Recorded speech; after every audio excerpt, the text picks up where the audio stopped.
So today, when I went and got some food, there was a card shop right next door, and I went in there, got a couple Japanese packs.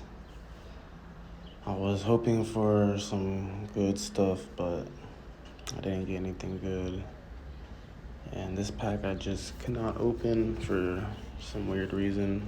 Should have used some scissors, but I finally got it open. Luckily, there wasn't nothing good because I kind of bent the cards. But yeah, trash, pain, trainer card, non-hollow. Hoping this one has something cool. Never opened it in English, but opening in Japanese, and didn't get a hit, didn't get a hollow. Got some cool cards though.